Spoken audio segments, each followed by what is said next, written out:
રોમનોનો પત્ર એનો 3જો અધ્યાય અને 21 થી 26 વચન આપણે વાંચ્યા અને કેટલીક બાબતો આપણે એમાંથી જોવાના છે. મેં ગત દિવસોમાં જણાવ્યું હતું એ પ્રમાણે પ્રભુ ઈસુ ખ્રિસ્તના વધસ્તંભ તરફ આપણે આ દિવસોમાં દ્રષ્ટિ કરવા માંગીએ છીએ. લેન્ટના દિવસોમાંથી આપણે પસાર થઈ રહ્યા છે. થોડા સમય પછી દુઃખ સપ્તાહમાંથી આપણે પસાર થઈશું અને પ્રભુના મરણને, બલિદાનને, એમના પુનરુત્થાનને, એ બધી બાબતોને આપણે યાદ કરવાના છે. અને એ દિવસોની અંદર પ્રભુના વધસ્તંભની જે વિશેષતાઓ છે, ખ્રિસ્તના વધસ્તંભમાં જે આશીર્વાદો આપણને મળ્યા, એના સંદર્ભમાં આપણે કેટલીક બાબતો સમજવાના છે. સૌથી પહેલા આપણે એ વધસ્તંભની અનિવાર્યતા વિશે 2 રવિવાર પહેલા જોઈ ગયા અને ગયો રવિવાર મેં જણાવ્યું હતું એ પ્રમાણે પુરીમનું પર્વ હતું એટલે એના સંદર્ભમાં ને એ પર્વને વધસ્તંભમાં કે કેવી રીતે લાગે વળગે છે એ બાબતો આપણે ગયા રવિવારે જોઈ ગયા. અને આજે આપણે એ વધસ્તંભનું ન્યાયપણું જે છે એના સંબંધી કેટલીક બાબતો જોવાના છે. વધસ્તંભ અને ખ્રિસ્તનું ન્યાયપણું એ કેવી રીતે એક સાથે એનો મેળ બેસે છે, એ બંને કેવી રીતે એકબીજાની સાથે બહુ સુમેળ ભર્યા રીતે ગોઠવાયેલા અને જોડાયેલા છે, એ બાબત આપણે સમજવાના છે. ખ્રિસ્તના વધસ્તંભની અંદર આપણને ન્યાયપણાનો આશીર્વાદ કેવી રીતે મળે છે. રોમનોનો પત્ર જો તમે કોઈ વાર વાંચ્યો હોય તો ઘણી બધી બાબતો એમાંથી તમને જાણતા હશો. થિયોલોજીકલી બહુ જ મહત્વનો આ પત્ર છે. ઘણી બધી એવી બાબતો કે જે ઈશ્વરના સંબંધમાં, ઈશ્વરના વચનના સંબંધમાં યુનિક કહી શકાય કે જે બીજે ક્યાંય ન મળે એવી બાબતો આ પત્રની અંદર તમને મળી આવશે.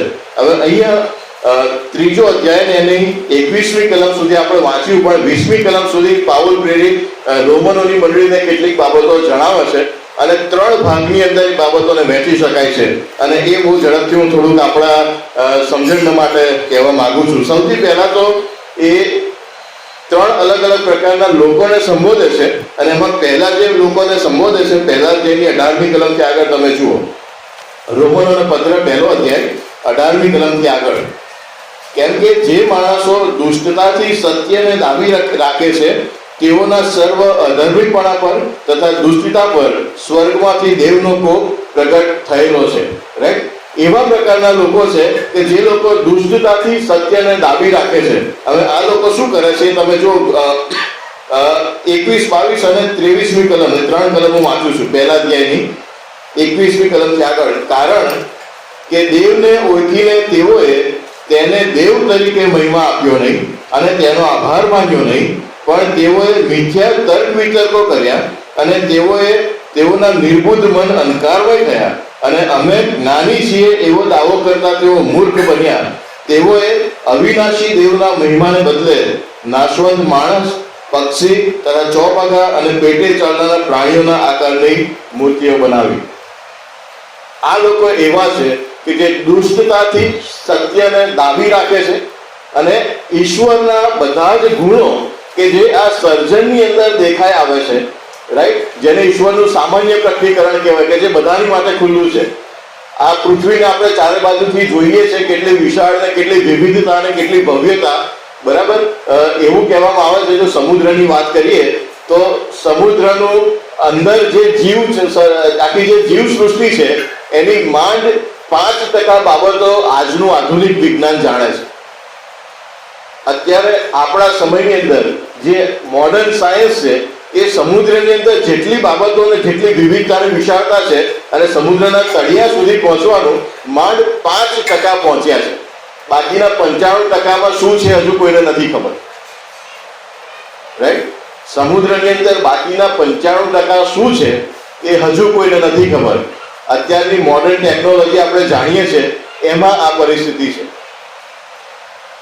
એટલે ઈશ્વરની મહાનતા, ઈશ્વરની વિશાળતા એ તમે આકાશ પર ઉપર નજર કરો ને રોજ તમને નવા નવા ગ્રહો દેખાય, ઉપગ્રહો દેખાય ને જે બધી આકાશમાં વિવિધતા જોવા મળે છે, જે વિજ્ઞાનીઓ વારંવાર શોધે છે અને પેપરમાં આપણે વાંચીએ છીએ, બરાબર, સ્કૂલોમાં આપણે ભણીએ છીએ. આ બધી બાબતો એ ઈશ્વરનું જે ગૌરવ છે એને દર્શાવે છે.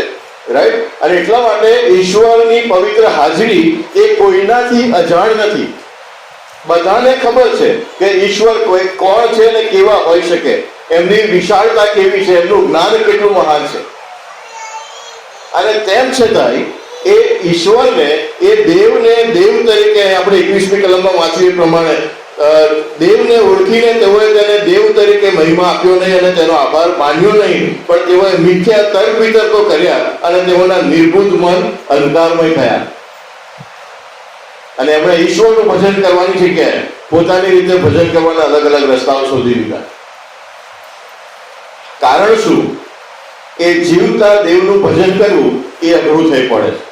એ પવિત્ર દેવની પવિત્ર હાજરીમાં જઈએ છે ત્યારે આપણા જીવન ખુલ્લા પડી જાય છે, ત્યારે આપણા હૃદયમાં જે ડાઘા છે, જે ભૂંડાઈ છે, જે અપરાધો છે, આપણા પાપો છે, એ આપણી આગળ ખુલ્લા થઈ જાય છે. એટલે એ જીવન ઈશ્વરની સામે એમની પવિત્ર હાજરીમાં જવું એ અઘરું લાગે છે. એના કરતા આપણે આપણી વ્યવસ્થા કરી લો. મારો ઈશ્વર હું મારી જાતે નક્કી કરીશ અને એને હું બનાવીને એનું ભજન કરીશ. એમાં મને કશું નડશે નહીં, બધું સગવડ ભર્યું રહેશે. અને એટલા માટે ત્યાં એ પહેલા પ્રકારના લોકો વિશે પાઉલ ત્યાં લખે છે. ઘણી બધી બાબતો આખો પહેલો અધ્યાયમાં લખી છે, પણ આપણી સમજણ માટે દેવને દેવ તરીકે ઓળખીને તેઓએ તેને દેવ તરીકે તેને મહિમા આપ્યો નહીં, પણ મિથ્યા તર્ક વિતર્કો કર્યા. આ એક પ્રકારના લોકો. બીજા જે લોકો છે, બીજા અધ્યાયની પહેલી કલમથી આગળ તમે જુઓ, રોમનોનો પત્ર 2 અધ્યાયની પહેલી કલમથી આગળ. એ માટે હે બીજાઓનો ન્યાય કરનાર માણસ, તું ગમે તે હોય, તું બહાનું કાઢી શકશે નહીં, કેમ કે જે બાબત વિશે તું બીજાનો ન્યાય કરે છે તેમાં તું પોતાને અપરાધી ઠરાવે છે, કેમ કે તું ન્યાય કરનાર પોતે પણ તે જ કામો કરે છે. આ જે બીજા પ્રકારના લોકો છે, જેમની આદત છે, ઈશ્વરને જાણે છે, પણ એ ઈશ્વર પવિત્ર છે, એમના ગુણો કેવા છે, એમનું વચન શું કહે છે, એ કેવી અપેક્ષાઓ રાખે છે, એ બધું મને ખબર છે અને એ પ્રમાણે હું બીજાની આગળ આંગળી ચીંધ્યા કરું છું. પેલો માણસ આવો છે, પેલા બેન આવા છે, આ ભાઈનું જીવન આવું છે, પેલા આવું કરે છે. હું શું કરું છું એના વિશે હું કદી વિચાર નથી કરતો. મારી આદત છે, મારી ટેવ છે બીજાઓનો ન્યાય કરવાની. અને ત્યાં એમની માટે સંત પાઉલ લખે છે, જે બાબત વિશે તું બીજાનો ન્યાય કરે છે તેમાં તું પોતાને અપરાધી ઠરાવે છે, અને જે બાબત વિશે બીજાનો ન્યાય કરે છે એ બાબત માટે તારો પણ એવો જ ન્યાય થશે, કારણ કે તું પણ એ જ કામો કરે છે. પણ એ પોતે પ્રભુની હજુરમાં જવા તૈયાર નથી કે જેથી એનું જીવન ખુલ્લું થાય, એના પાપોનું નિવારણ થાય. મારું તો જે છે એવું ને એવું ભલે રહ્યું, એની મને પડી નથી, પણ બીજાના વિશે વિચાર કરવાનો, બીજાની વાતો કરવાની. ફિલિપ યાન્સી નામના એક બહુ પ્રખ્યાત લેખક છે અને એમને જે ઘણા બધા પુસ્તકો છે એની અંદર એમણે એક બાબત લખી છે. ગુજરાતીમાં એનું સામાન્ય ભાષાંતર એવું થાય કે ખ્રિસ્તીઓ એ બીજા લોકો કે જે એમના કરતા જુદી રીતે પાપો કરે છે એમનો ન્યાય કરે છે. હું પાપ કરું છું, બીજાય પાપ કરે છે, રાઈટ, પણ પેલા લોકો મારા જેવું નથી કરતા, એ જુદી રીતે કરે છે, એટલા માટે એમની સામે આંગળી ચીંધવાની. અને એ માનસિકતા ધરાવનાર લોકો અને એવા પ્રકારના બીજા લોકો છે કે જેમનું આ જ કામ છે. ત્રીજા જે લોકો છે, બીજા અધ્યાયની અંદર 17મી કલમથી આગળ એ બાબત લખવામાં આવી છે. પણ જો તું યહૂદી કહેવાય છે ને નિયમ શાસ્ત્ર પર આધાર રાખે છે ને દેવ વિશે અભિમાન ધરાવે છે, તેની ઈચ્છા જાણે છે અને નિયમ શાસ્ત્ર શીખેલો હોય ને સારું નરસું પારખી જાણે છે અને પોતાના વિશે નિશ્ચયપૂર્વક માને છે કે હું વાંદડાઓને દોરનાર તથા જેઓ અંધકારમાં છે તેઓને પ્રકાશ આપનાર તથા બુદ્ધિહીનોનો શિક્ષક તથા બાળકોનો ગુરુ છું અને જ્ઞાનનું તથા સત્યનું સ્વરૂપ મને નિયમશાસ્ત્રમાં પ્રાપ્ત થયું છે, ત્યારે હે બીજાને શીખવનાર, શું તું પોતાને શીખવતો નથી? અને પછી ત્યાં નિયમશાસ્ત્ર લખ્યું છે, ચોરી ન કરવી એવો બોધ કરનાર, તું પોતે ચોરી કરે છે. વ્યભિચાર ન કરવો એવું કહેનાર, શું તું પોતે વ્યભિચાર કરે છે? મૂર્તિથી કંટાળનાર, શું તું દેવળોને લૂંટે છે? તું જે નિયમશાસ્ત્ર વિશે મગરૂરી રાખે છે તે તું નિયમશાસ્ત્રનું ઉલ્લંઘન કરીને દેવનું અપમાન કરે છે. યહૂદીઓને સીધે સીધું અહીંયા સંબોધવામાં આવે છે. તમારી પાસે નિયમશાસ્ત્ર છે અને તમને એનું અભિમાન છે. દેવનું પ્રકટીકરણ અમારી પાસે છે, દેવનું જીવંત વચન મારા હાથમાં છે, એનું અભિમાન રાખો છો ને એના આધારે બીજાઓનો ન્યાય કરો છો, બીજાઓને કહો છો, બીજાઓને શીખવો છો, એવું માનો છો કે અમે બીજાઓના ગુરુ છીએ. પોતે શું કરો છો એ જોતા નથી. અને ત્યાં આગળ પછી જુઓ તમે 3 અધ્યાયની પહેલી કલમથી આગળ એ જ યહૂદીઓને સંબોધીને સંત પાઉલ આગળ એ પ્રમાણે કહે છે, તો યહૂદીઓની અધિકતા શી છે અને સુન્નતથી શો લાભ થાય છે? સર્વ પ્રકારે બહુ લાભ છે. પ્રથમ તો એ છે કે દેવના વચનો તેઓને સોંપવામાં આવ્યા હતા, અને જો કેટલાક અવિશ્વાસી હતા તો શું તેઓનો અવિશ્વાસ શું દેવના વિશ્વાસુપણાને નિરર્થક કરે છે? ના, એવું ના બને. આ દરેક માણસ ભલે જૂઠું કરે તો પણ દેવથી સાચો જ ખરો, કારણ કે લખેલું છે કે તું તારા વચનોમાં ન્યાયી ઠરે અને તારો ન્યાય કરવામાં આવે ત્યારે તારો વિજય થાય. અને પછી આગળ 9મી કલમથી આગળ, ત્યારે શું આપણે તેઓ કરતા ચઢિયાતા છીએ? યહૂદીઓના સંદર્ભમાં તદ્દન જ નહીં, કારણ કે અમે અગાઉ યહૂદીઓ તથા ગ્રીકોને માથે દોષ મૂક્યો છે કે તેઓ સઘળા પાપને આધીન છે. કેમ કે નિયમ શાસ્ત્રમાં લખેલું છે તે પ્રમાણે કોઈ ન્યાય નથી, એક પણ નહીં. કોઈ સમજનાર નથી, દેવને શોધનાર કોઈ નથી. તેઓ સઘળા ભટકી ગયા છે અને સર્વ નકામા થયા છે. સત્કર્મ કરનાર કોઈ નથી, ના એક પણ નથી. તેઓનું ગળું ઉઘાડી કબર જેવું છે. પોતાની જીભોથી તેઓએ કપટ કર્યું છે. તેઓના હોઠમાં સર્પનું ઝેર છે અને વગેરે બાબતો. તેમનું મોં તો કહે છે કે શાપથી તથા કડવાશથી ભરેલું છે. પગ એ રક્ત વેળવવા માટે ઉતાવળ્યા છે. આખું જૂના કરારમાંથી વચન ટાંક્યું છે નિયમશાસ્ત્રમાંથી. તમે નિયમશાસ્ત્રના આધારે જીવો છો, તમારા જીવોનો આવા છે. આ તમારું યહૂદીપણું છે.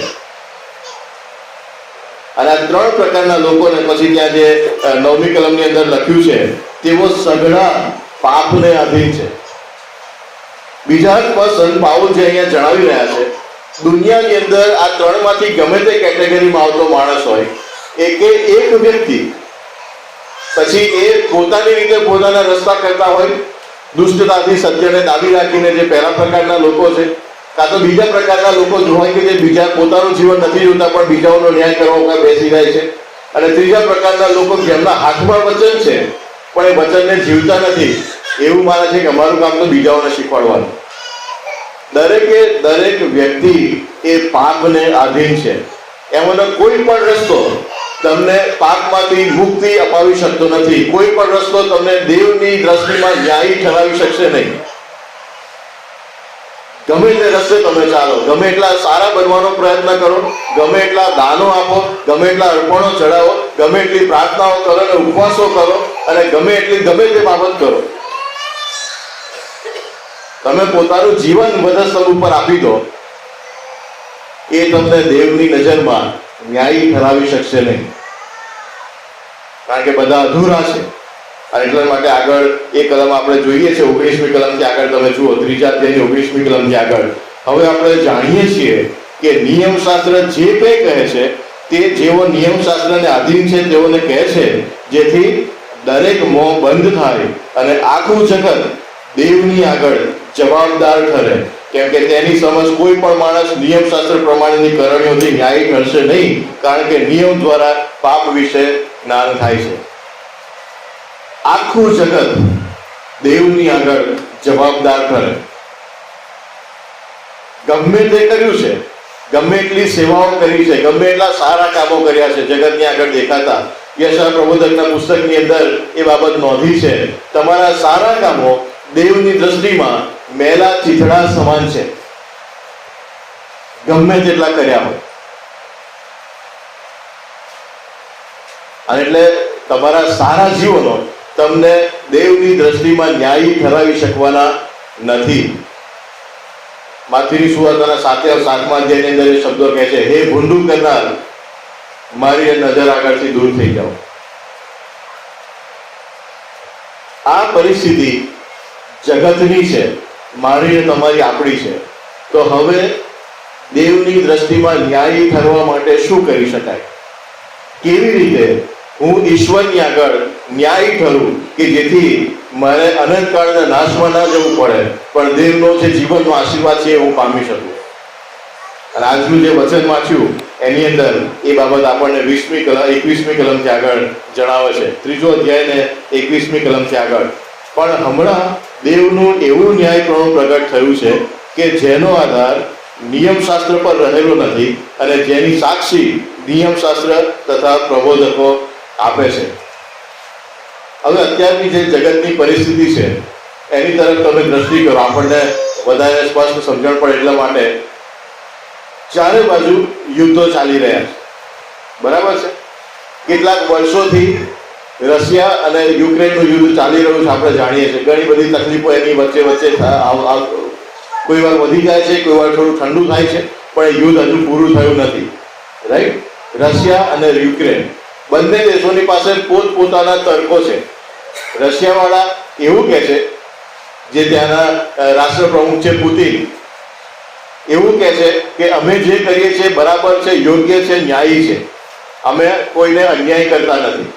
સામે યુક્રેનમાં ઝેલેન્સ્કી શું કહે છે?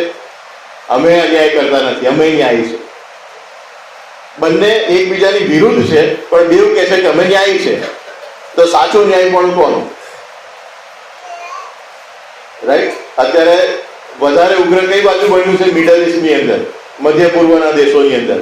અમેરિકાએ હુમલો કર્યો ઈરાનની ઉપર, ઇઝરાયલે હુમલો કર્યો ઈરાનની ઉપર, ઈરાને હુમલો કર્યો બંને જગ્યાએ, સાથે આજુબાજુના એમના આસપાસના જે દેશો છે, યુનાઇટેડ આરબ અમીરાત, યુએઈની અંદર અને દુબઈની અંદર અને આજુબાજુમાં જે બધી પરિસ્થિતિઓ આપણે જાણીએ છીએ અને અત્યારે ચાલી રહ્યું છે.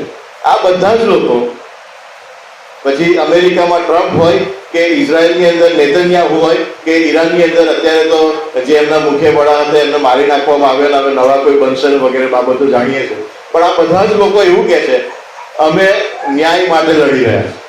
ટ્રમ્પ એવું કહે છે કે કોઈનો અન્યાય કરું છું, કોઈનું લૂંટી લઉં છું કે કોઈને નુકસાન થાય એવું કરું છું. ના, આ ન્યાયની લડત છે. ઇઝરાયલ પણ એક બાબત કહે છે, તો ઈરાન પણ એવું કહે છે કે અમે કોઈ જોડે લડવા નતા ગયા, સામેથી લડવા આવ્યા છે, એટલે અમે ન્યાયની માટે લડી રહ્યા છીએ. સાચો ન્યાય કોનો? દરેક વ્યક્તિ એવું કહે છે કે અમે ન્યાયી છીએ, અમે ન્યાય માટે લડી રહ્યા છે.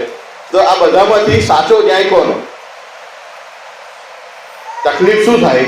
જ્યારે દરેક વ્યક્તિ પોતાની સગવડ પ્રમાણે પોતાનો ન્યાય પણ નક્કી કરે, ત્યારે આ પરિસ્થિતિ થાય.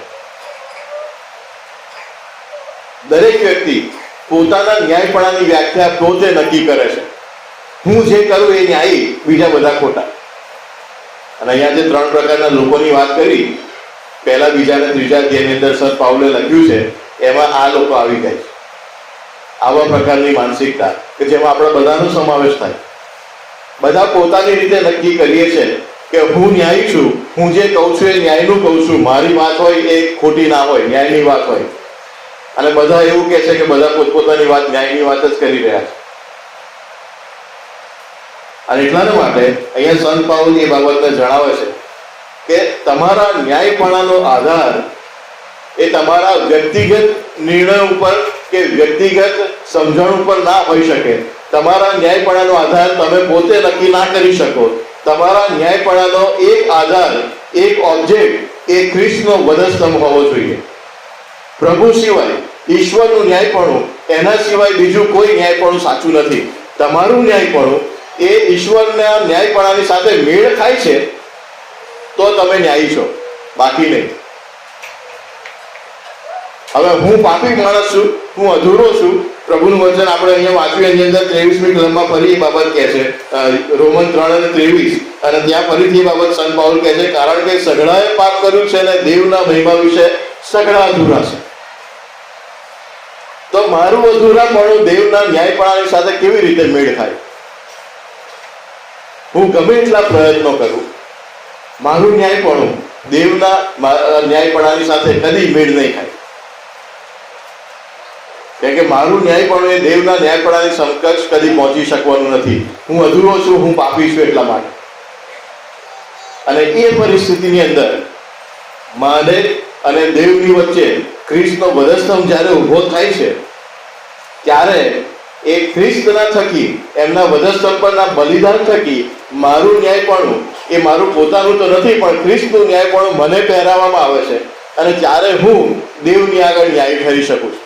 અને એટલા માટે અહીંયા જે બાબત લખી છે 22મી કલમમાં આપણે જઈએ, એટલે દેવનું ન્યાયપણું જે ઈસુ ખ્રિસ્ત પરના વિશ્વાસ વડે સર્વ વિશ્વાસ કરનારાઓને માટે છે, કેમ કે એમાં કંઈ પણ ભેદ નથી. દેવનું ન્યાયપણું કોની માટે છે?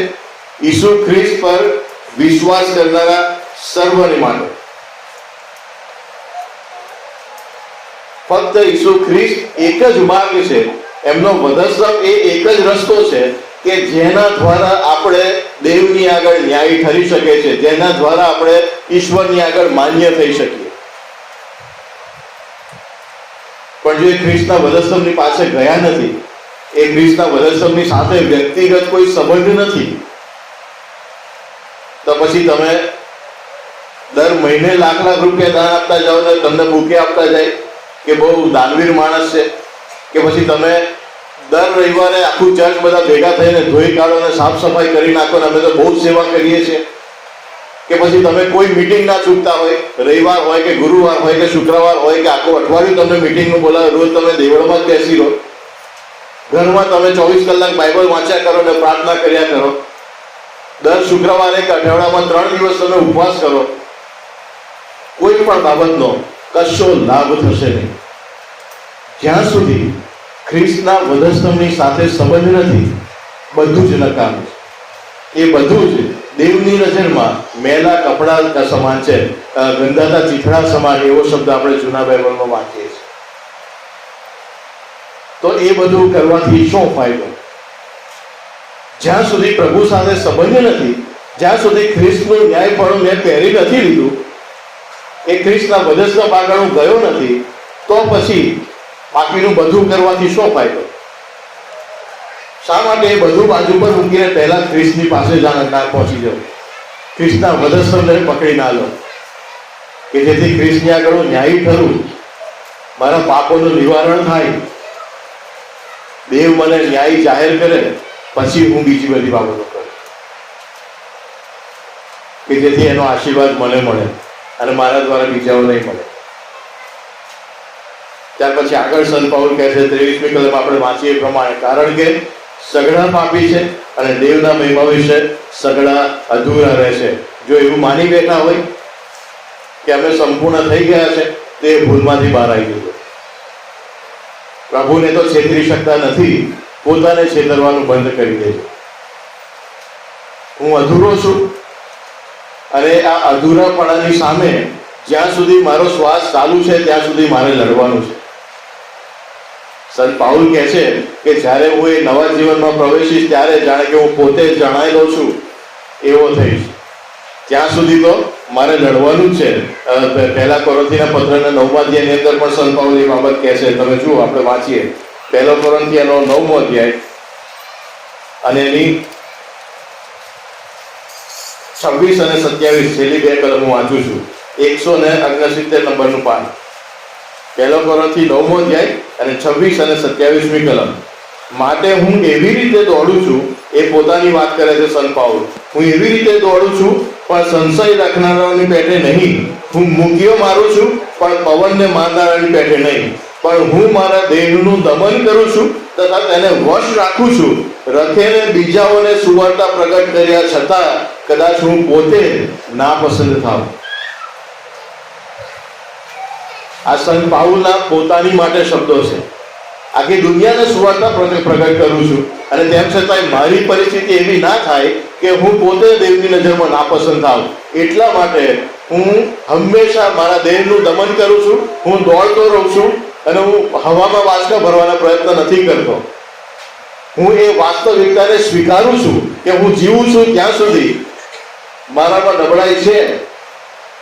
મારું શરીર એ મારા આત્મા ઉપર હાવી થવાના પ્રયત્ન કરશે, શૈતાન મને તોડી પાડવાના પ્રયત્નો કરશે, મને ઠોકર વાગશે, અને એટલા માટે હું હંમેશા સતર્ક રહું છું. જો એવું માની બેઠા હોય કે હવે કોઈ ખોડ ખાપડ રહી નથી, હવે કોઈ ઉણપ રહી નથી, હવે હું સંપૂર્ણ થઈ ગયો, હું તો પ્રભુની સેવા કરું છું, તો પોતાને છેતરીએ છે. અને એ તકનો લાભ શૈતાન બહુ સારી રીતે લઈ જશે. એ તકનો લાભ શૈતાન બહુ સારી રીતે લઈ જશે. સંત પાઉલની માફક હું હંમેશા મારા દેહનું દમન કરું છું, તેને વશમાં રાખું છું. એ કરતા શીખી જઈએ, એ વાસ્તવિકતાને જીવતા શીખી જઈએ કે આ જગતમાં છું એટલે સંકટ છે, તકલીફો આવશે, પડી જવાશે, મારાથી પાપ થશે, મારાથી ભૂલ થશે. જરૂરી નથી કે હું જે કહું એ બધું સાચું જ હોય. હું ખોટો હોઈ શકું છું, અને ત્યારે મારે પ્રભુના આત્માની દોરવણીની જરૂર પડશે.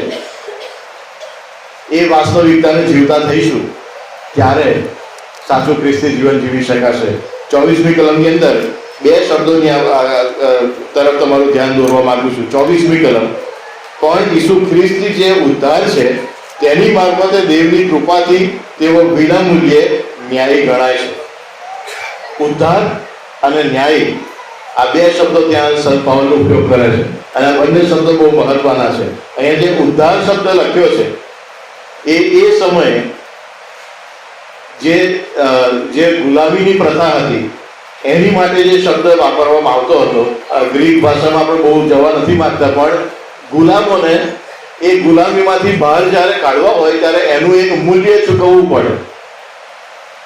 એની માટે જે તે વ્યક્તિને ઈચ્છા થાય કે આ વ્યક્તિ એ ગુલામીની અંદર છે, એને હું બહાર કાઢું, એને સ્વતંત્ર કરું, તો એનું મારે મૂલ્ય ચૂકવવું પડે. એ ગુલામને મારે ખરીદવો પડે જે તે કિંમત આપીને, અને પછી એને હું સ્વતંત્ર કરી શકું, છૂટો કરી શકું કે હવેથી તું ગુલામ નથી, તું સ્વતંત્ર છે. એ કિંમત ચૂકવીએ ત્યારે એ ગુલામનો ઉદ્ધાર થયો કહેવાય, ત્યારે એ દાસત્વમાંથી સ્વતંત્ર બન્યો કહેવાય, ગુલામીમાંથી બહાર નીકળ્યો કહેવાય. અને એ સંદર્ભની અંદર સંત પાઉલ આ શબ્દ અહીંયા વાપરે છે 24મી કલમની અંદર. પણ ઈસુ ખ્રિસ્તથી જે ઉદ્ધાર છે, ઈસુ ખ્રિસ્તથી કેમ ઉદ્ધાર છે? પહેલા કોરિન્થીની અંદર 6 અધ્યાયની અંદર એ બાબત લખી છે, કેમ કે તમને મૂલ્ય આપીને ખરીદવામાં આવ્યા છે, તમે તમારા પોતાના નથી. કોણે મૂલ્ય આપ્યું છે? પ્રભુએ મૂલ્ય આપ્યું છે. ક્યાં મૂલ્ય આપ્યું છે? વધસ્તંભ ઉપર પોતાના રક્તનું મૂલ્ય આપ્યું છે. એવી રીતે તમને ખરીદવામાં આવ્યા છે. એટલા માટે હવે તમે તમારા પોતાના નથી, તમે ખ્રિસ્તના છો. એ મૂલ્ય આપ્યું છે એટલા માટે પછી ત્યાં બીજો શબ્દ આવે છે કે તેઓ વિના મૂલ્ય ન્યાયી ગણાય છે. ખ્રિસ્તે મારા માટે મૂલ્ય ચૂકવ્યું છે, કિંમત ચૂકવી છે, લોહી આપ્યું છે. એ ખ્રિસ્તના વધસ્તંભના લીધે હવે હું ઉદ્ધાર પામ્યો છું, હું સ્વતંત્ર બન્યો છું. હવે હું પાપનો ગુલામ નથી રહ્યો. પણ હવે જ્યારે હું ખ્રિસ્તના મૂલ્ય ચૂકવવાને કારણે ખ્રિસ્તનો દાસ છું, ત્યારે ખ્રિસ્તની આગળ મારે ગુલામ તરીકે નથી જીવવાનું. ખ્રિસ્ત એ મને અહીંયા જે શબ્દ લખ્યો છે એ પ્રમાણે વિના મૂલ્યે ન્યાયી ગણાય છે. હવે મારે મારા ન્યાયપણા માટે ખ્રિસ્તને કિંમત ચૂકવવાની નથી. ખ્રિસ્તનું ન્યાયપણું મને વિના મૂલ્યે મળ્યું છે, કારણ કે મારો ઉદ્ધાર કરવામાં આવ્યો છે, મને ગુલામીમાંથી બહાર કાઢવામાં આવ્યો છે. એના માટે પ્રભુએ વધસ્તંભને ઉંચકી લીધો છે, જે મારે ઉંચકવો જોઈતો હતો. અને હું ઉંચકત તો પણ મારો ભેળ ના પડે, કારણ કે હું અધૂરો છું. એ મૂલ્ય આપીને તમને વિના મૂલ્યે ખ્રિસ્તનું ન્યાયપણું આપવામાં આવ્યું છે. અને એટલા માટે 25મી કલમ આગળ કહે છે, દેવે તેના રક્ત પરના વિશ્વાસથી પ્રાયશ્ચિત થવા સારું ઠરાવ્યો, જેથી દેવની સહનશીલતાથી અગાઉ થયેલા પાપની દરગુજર થઈ, તે વિશે દેવ પોતાનું ન્યાયપણું દેખાડે. એટલે કે સાંપ્રત કાળમાં તે પોતાનું ન્યાયપણું દેખાડે, જેથી પોતે ન્યાયી રહીને ઈસુ પર વિશ્વાસ કરનારને ન્યાયી ઠરાવનાર થાય. દેવ એ ન્યાયી છે. એ અન્યાયને સાંખી શકતા નથી, અન્યાયને ચલાવી શકતા નથી. અને એ દેવ મને ન્યાયી ઠરાવે એમને મારા પાપી સ્વભાવ, મારા પાપ પ્રત્યેની મારી આધીનતા છતાંય, તો એ દેવ ન્યાયી કેવી રીતે કહેવાય? કોર્ટમાં જ્યારે હું જાઉં, મેં કોઈનું ખૂન કર્યું હોય અને એ ન્યાયાધીશને આગળ હું હાજર થઉં, અને ન્યાયાધીશને મારા પર દયા આવી જાય એટલે કે જાઓ એને છોડી મૂકો, તો એ ન્યાયાધીશ ન્યાયી કહેવાય? એ ન્યાયાધીશ ન્યાયી કહેવાય? ના કહેવાય. જેનું મેં ભૂંડું કર્યું છે એના કુટુંબના લોકોએ સામે વિરોધ કરશે, આને ન્યાય ના કહેવાય. કેમ ન્યાય ના કહેવાય? કારણ કે બીજાની સાથે અન્યાય થઈ રહ્યો છે. જેનું મેં ખૂન કર્યું એના પરિવારના લોકોની આગળ એ ન્યાયાધીશે અન્યાય કરી રહ્યા છે. એ ન્યાયાધીશ ન્યાયી ક્યારે કહેવાય?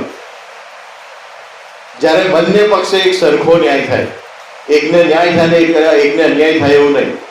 અને એટલે દેવે જ્યારે મને ન્યાય જાહેર કરવો પડે, ન્યાય કરવો હોય ન્યાયાધીશ તરીકે, ત્યારે દેવે મારા અપરાધોનું, મારા પાપોનું પૂરેપૂરું મૂલ્ય એ ચૂકવવું પડે કોઈક રીતે.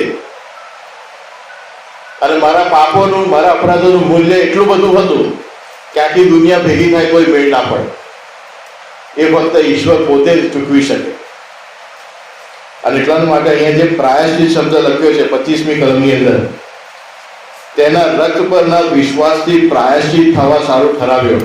જે પ્રાયશ્ચિત શબ્દ છે, જૂના કરારની અંદર જે દેવનું મંદિર હતું યરૂશાલેમની અંદર, અને એમાં પરમ પવિત્ર સ્થાન, અને પરમ પવિત્ર સ્થાનની અંદર એ જે પેટી મૂકવામાં આવી હતી, લાકડાની પેટી હતી કે જેની અંદર જે શિલાપાટીઓ 2 મૂસાને આપવામાં આવી હતી, જેની ઉપર નિયમશાસ્ત્ર 10 આજ્ઞાઓ લખેલી હતી, રાઈટ, એ હતી. અને બીજી કેટલીક બાબતો જેમ કે માનના વગેરે હતું, યાદગીરીને સારું, રાઈટ. અને વર્ષમાં એક વખત પ્રાયશ્ચિતના પર્વના દિવસે પ્રમુખ યાજક એ પરમ પવિત્ર સ્થાનમાં જઈ શકે હલવાના રક્તની સાથે. અને આ જે પેટી હતી કે જેની અંદર આ નિયમશાસ્ત્ર મૂકેલું હતું, કે જે નિયમશાસ્ત્ર મને પાપી ઠરાવે છે, 21મી કલમમાં આપણે 20મી કલમમાં વાંચ્યું એ પ્રમાણે, ત્યાં આગળ જઈને રક્ત જ્યારે છાંટવાનું, એ જે પેટીની ઉપરનું જે ઢાંકણું હતું, રાઈટ, કે જે સોનાનું હતું, એના માટે આ શબ્દ વાપરવામાં આવ્યો છે, પ્રાયશ્ચિત. હકીકતમાં એ જે શબ્દ મૂળ લખ્યો છે દયાસન, એ આસન કે જ્યાંથી દયા કરવામાં આવે છે, right, mercy seat of God, ઈશ્વરનું દયાસન કે જેના પરથી ઈશ્વર દયા જાહેર કરે છે. પ્રમુખ યાજક ત્યાં જાય અને એ હલવાનું રક્ત છાંટે અને પાપોના નિવારણને માટે, આખા ઇસ્રાયેલને માટે મધ્યસ્થી કરે, પ્રાર્થના કરે. અને એ શબ્દ અહીંયા લખ્યો છે. અને એ જે પ્રાયશ્ચિત છે એ હવે નવા કરારમાં પ્રભુ કરે છે. એ દેવના દયાસનની આગળ પ્રભુ એમનું પોતાનું રક્ત લઈને જાય છે. હિબ્રુઓના પત્રની અંદર એ બધી બાબતો નોંધી છે. એમના પોતાના રક્ત સાથે પ્રમુખ યાજક તરીકે પ્રભુ પોતે એ દેવના દયાસન આગળ જાય છે. એમનું પોતાનું રક્ત એ ત્યાં છાંટે છે એ દયાસનની ઉપર કે જ્યાં નિયમશાસ્ત્ર મૂકેલું છે, જેનો ભંગ થવાને લીધે હું પાપી ઠરું છું. અને હવે એ ખ્રિસ્તના ન્યાયપણાને આશરે દેવ મને ન્યાયી જાહેર કરે છે. અને એટલાને માટે ત્યાં અન્યાય થતો નથી, કોઈની સાથે અન્યાય થતો નથી. અને ત્યાં પછી 26મી કલમની અંદર, જેથી પોતે ન્યાય રહીને, ઈશ્વર પોતે ન્યાય રહીને ઈસુ પર વિશ્વાસ રાખનારને ન્યાયી ઠરાવનાર થાય. ત્યારે દેવનું ન્યાયપણું મને મળે છે. ઈસુ ખ્રિસ્ત મધ્યસ્થ બને છે. ત્યારે એ મધ્યસ્થ બને છે વધસ્તંભ ઉપર એમનું રક્ત વહેવડાવીને, એમનું ન્યાયપણું મને આપીને, એમનું રક્ત લઈને દેવની આગળ, એ દેવના દયાસનની આગળ પરમ પવિત્ર સ્થાનમાં હાજર થયું. પ્રશ્ન મારી માટે, તમારી માટે એ છે, શું એ ન્યાયપણું આપણે પહેર્યું છે? એ ખ્રિસ્તનું ન્યાયપણું આપણે પહેર્યું છે? એ ખ્રિસ્તના વધસ્તંભની આગળ આપણે ગયા છે ખરા? કે પછી બાહ્ય રીતે જે દેવની નજરમાં મેલા ચીથડા સમાન છે એવા સારા કામો કરીને આપણે સંતોષ માની રહ્યા છે કે અમે પ્રભુમાં છીએ? એ ખ્રિસ્તના વધસ્તંભ આગળ જે ન્યાયપણું છે હજુ નથી પામ્યા, તો યાદ રાખીએ, પ્રભુનું વચન કહે છે, હજુ તમે તમારા પાપમાં જ છો. સઘળાએ પાપ કર્યું છે, સઘળા દેવના મહિમા વિશે અધૂરા રહેશે. અને જો હું હજુ પણ અધૂરો જ છું, હજુ મારા પાપમાં જ છું, તો અનંત જીવનની આશા મારી માટે નથી. તો દેવના ન્યાયાસન આગળ ઉભા રહેવાનું એ મારી માટે કેટલું ભયંકર થઈ પડશે એની કલ્પના પણ નથી કરી શકાય. ત્યારે આ ત્રણમાંના ગમે તે પ્રકારના લોકો હોય, ભલે પોતપોતાના રસ્તા શોધી લીધા હોય પોતાની જાતને ન્યાયી ઠરાવવા માટે, જ્યારે દેવની આગળ ઊભું રહેવાનું થશે ત્યારે નહીં ઈશ્વરને છેતરી શકીએ, નહીં પોતાની જાતને છુપાવી શકીએ. એ સમયે પછી જે પ્રભુનું વચન જણાવે છે માથેની સુવાર્તાની અંદર, ભાગદોડ કરશો અને પર્વતોને કહેશો કે અમારા ઉપર પડો અને અમને સંતાડી દો, પણ નહીં સંતાવાય. ગીતશાસ્ત્ર 139 કહે છે, હું આકાશમાં જાઉં, પરોડિયાની પાંખો લઈને આકાશમાં જાઉં, કે પછી શેવલમાં મારી પથારી નાખું, કોઈ પણ બાબત મને તારાથી સંતાડી શકતી નથી. દેવના ન્યાયાસન આગળ જે દિવસે ઉભો રહેવાનો સમય આવશે, સંતાઈ શકીશું નહીં, પ્રભુને છેતરી શકીશું નહીં.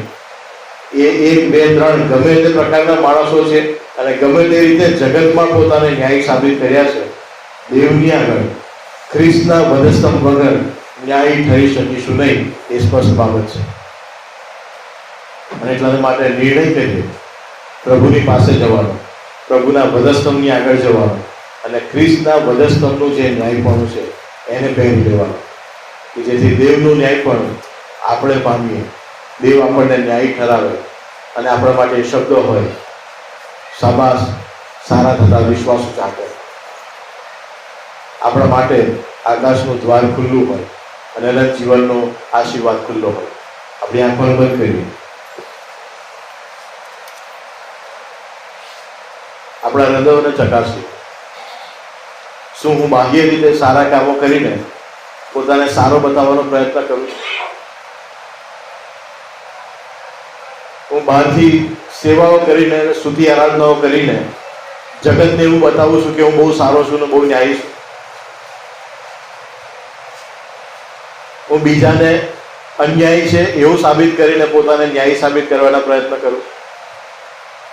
બીજા લોકો આત્મિક નથી, બીજા લોકો પ્રભુને ઓળખતા નથી, બીજા લોકો પ્રભુની આધીનતામાં નથી અને હું પ્રભુને આધીન છું, એવી સમજણ મેં કેળવી લીધી છે. હું ઈશ્વરને છેતરી શકતો નથી, પોતાને છેતરવાનું આજે બંધ કરી દઉં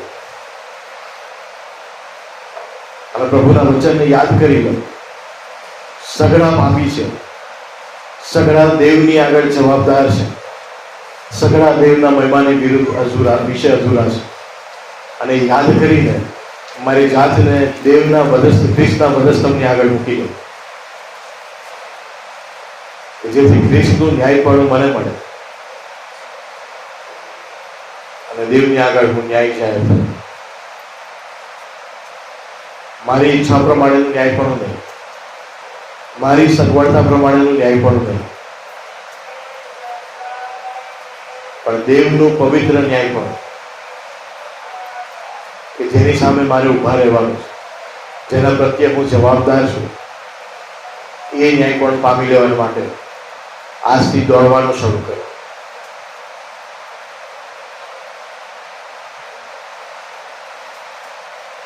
કૃષ્ણ વધસ્તંભ પાસે આવું કદી સહેલું નહીં બને. ઘણું બધું છોડવાનું થશે, ઘણું બધું મૂકી દેવું પડશે. આપણા વિચારો હોય, આપણા મોંના શબ્દો હોય, આપણા વ્યસનો હોય, આપણા સંબંધો હોય, આપણી ખોટી આદતો, કુટેવો હોય, એ મૂકવું પડશે અને ખ્રિસ્તના વધસ્તંભની પાસે આવવું પડશે. કારણ કે એ વધસ્તંભની નીચે અન્યાયપણાને કચડી નાખવામાં આવે છે અને ન્યાયપણું પ્રગટ કરવામાં આવે છે. મારા દેવ, અમે તમારા એ વધસ્તંભની પાસે આવીએ છીએ. અમને એવી કૃપા આપો કે અમે એ વધસ્તંભની નીચે અમારા અંધકારના બંધનોને કચડી નાખીએ, મૂકી દઈએ અને તમારું ન્યાયપણું જે તમારા રક્તમાં એ વધસ્તંભ ઉપર અમને આપવામાં આવ્યું એને પહેરી લઈએ અને એ દ્વારા દેવની આગળ ન્યાય જાહેર થઈ શકીએ એવી કૃપા દરેકના હાથમાં થવાની. પ્રભુ ઈસુમાં તમારી પ્રાર્થના સાંભળો અને માન્ય કરો. આમેન.